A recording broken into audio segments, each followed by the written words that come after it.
Assalamualaikum warahmatullahi wabarakatuh. Halo, selamat datang di channel Eko Insight ID. Kali ini kita akan membahas mengenai efisiensi dari kebijakan moneter Indonesia dapat mempengaruhi inflasi dan memberikan contoh dari berbagai negara yang ada di dunia. Kenapa variabilitas inflasi penting? Inflasi yang stabil, bukan terlalu tinggi, bukan terlalu fluktuatif, penting bagi konsumen, bisnis, dan stabilitas ekonomi secara keseluruhan.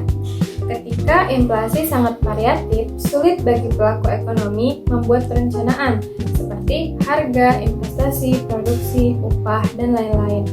Oleh karena itu, tidak hanya tingkat inflasi, misalnya 2% sampai dengan 4% yang penting, tetapi juga volatilitas atau deviasi inflasi dari target semakin kecil fluktuasinya, semakin kondusif lingkungan ekonomi.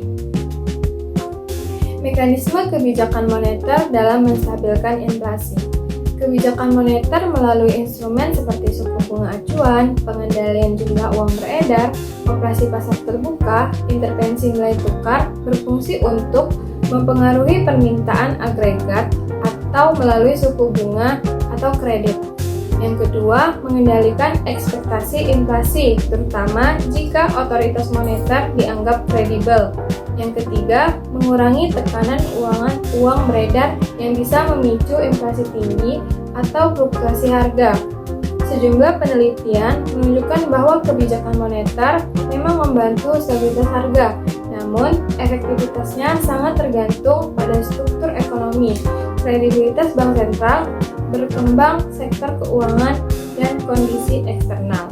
Sebuah studi cross negara pada 7 negara berkembang periode 2010 sampai 2023 menemukan bahwa kenaikan 100 basis poin suku bunga acuan berkorelasi dengan penurunan inflasi rata-rata sebesar 0,76%, meskipun efeknya bervariasi antar negara. Dengan rentang elastisitas minus 0,42 sampai minus 1,18. Seperti penelitian yang dilakukan oleh Handayani Mega Pertiwi dalam judul Efektivitas Kebijakan Moneter dalam Mengendalikan Inflasi dalam Perspektif Komparatif Ekonomi Pasar Berkembang. Penelitian ini menganalisis efektivitas kebijakan moneter dalam mengendalikan inflasi berdasarkan perspektif perbandingan pada 7 negara emerging market selama periode 2010 sampai 2023 dengan menggunakan analis data panel dan metode event study. Penelitian ini menyelidiki faktor-faktor yang mempengaruhi transmisi kebijakan moneter dan dampaknya terhadap stabilitas harga. Hasil empiris menunjukkan bahwa kenaikan 100 basis poin pada suku bunga acuan berkaitan dengan penurunan tingkat inflasi rata-rata sebesar 0,76%. Tetapi dengan variasi yang besar antar negara, koefisien elastisitas berkisar antara negatif 0,42 hingga negatif 1,18. Independensi bank sentral, tingkat perkembangan pasar keuangan, dan kerentanan eksternal diidentifikasi sebagai determinan utama efektivitas kebijakan moneter. Negara dengan tingkat independensi bank sentral yang lebih tinggi menunjukkan keberhasilan lebih besar dalam mengendalikan inflasi. Sementara tingkat dolarisasi ekonomi yang tinggi berkorelasi dengan efektivitas kebijakan moneter yang lebih rendah. Studi ini juga mengungkap adanya interaksi signifikan antara kebijakan moneter dan fiskal, di mana defisit fiskal yang lebih tinggi cenderung mengurangi efektivitas kebijakan moneter. Temuan ini menegaskan pentingnya reformasi kelembagaan, pengembangan pasar keuangan domestik, serta koordinasi kebijakan ekonomi sebagai prasyarat kebijakan moneter yang efektif di negara-negara emerging market.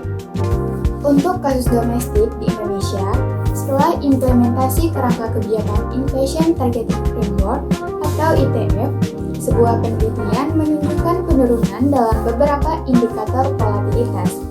Deviasi rata-rata inflasi dari target turun dari negatif 3,12% jadi negatif 2,38%. dan standar deviasi inflasi atau volatilitas turun dari negatif 3,86% menjadi negatif 2,75%. Selain itu, respon inflasi terhadap shock suku bunga menjadi lebih kuat dan lebih cepat setelah DTM. Waktu hingga respon maksimum berkurang dari 9-10 bulan menjadi 6-8 bulan. Hasil tersebut didapat dalam jurnal dengan judul Efektivitas Kebijakan Moneter dalam Menjaga Stabilitas Ekonomi Makro di Indonesia pada Era Globalisasi oleh Muhammad Safarudin Firansyah dan kawan-kawan. Benar. Batasan dan tantangan, kenapa kebijakan moneter tak selalu cukup? Penelitian meta-analisis menunjukkan bahwa banyak studi awal melebih-lebihkan efektivitas kebijakan moneter karena bias publikasi dan heterogenitas metode. Artinya, dampak yang selama ini diyakini besar bisa jadi terlalu optimistis. Ada lag antara perubahan kebijakan, misalnya suku bunga, dan dampaknya ke inflasi. Artinya, stabilitas harga tidak langsung tercapai. Jika ekonomi terkena supply shock, misalnya krisis pangan, energi, gangguan suplai global, kebijakan moneter saja bisa kewalahan. Intervensi struktural dan fiskal menjadi penting. Di negara dengan sektor keuangan kurang berkembang atau dengan kebergantungan tinggi pada impor atau pangan atau energi global, transisi kebijakan moneter ke inflasi bisa lemah. Aplikasi dan rekomendasi. Untuk efektivitas maksimum, penting bagi bank sentral menjalankan kerangka inflasi secara konsisten, menjaga kredibilitas, dan mengelola ekspektasi publik. Yang kedua, kebijakan moneter sebaiknya disinergikan dengan kebijakan fiskal dan kebijakan struktural, terutama ketika ada shock penawaran seperti penawaran pangan, energi, dan global. Selanjutnya, transparansi, komunikasi, dan prediksi inflasi termasuk menggunakan teknologi atau data modern, bisa memperkuat efektivitas kebijakan dan membantu pasar serta publik dalam perencanaan. Data empiris harus terus diperbarui, seperti analis volatilitas inflasi, respon terhadap suku bunga, jumlah uang beredar, dan dampak eksternal, supaya kebijakan bisa lebih adaptif. Kita analisis tabel ini. Ada 10 negara, yaitu Indonesia, Amerika Serikat, Ukraina, Eurozone atau ECB, Brazil, India, China, Kanada, dan Jepang. Terakhir, Australia. Ada 5 kolom. Yang pertama, target inflasi, inflasi aktual terbaru, proyeksi Bank Sentral atau IFC, dan external factor evolution atau IFE, dan interpretasi efisiensi. Kita mulai dari negara Indonesia. Inflasi real 2024 sekitar 2,8%, lebih tinggi dari proyeksi yaitu 1,9%.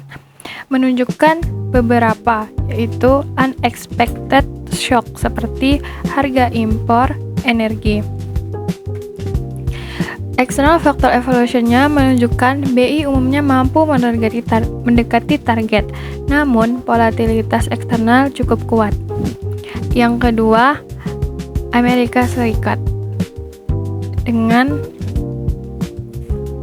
high efficiency. Selisih antara realisasi yaitu 3,0% dan proyeksi 2,5 sampai 2,8%, relatif kecil. Ini menunjukkan komunikasi Federal Reserve cukup efektif menarik ekspektasi pasar. Yang ketiga, Ukraina, very high efficiency. Realisasi dan proyeksi hampir sama, 3,4%, menunjukkan bank sentral relatif akurat membaca harga. Yang keempat, Eurozone, good efficiency. Selisih kecil menunjukkan efektivitas kebijakan dan koordinasi ECB dalam menjangkar ekspektasi. Yang kelima, Brazil, moderate efficiency. Proyeksi inflasi oleh bank sentral agak konservatif, aktual lebih tinggi, menunjukkan tantangan shock biaya domestik atau energi dan barang primer. Yang keenam, ada India, Good efficiency. Selisih 0,4% menunjukkan RBI relatif akurat dalam konsensus proyeksi versus realisasi. Yang ketujuh, China. Data proyeksi tidak konsisten.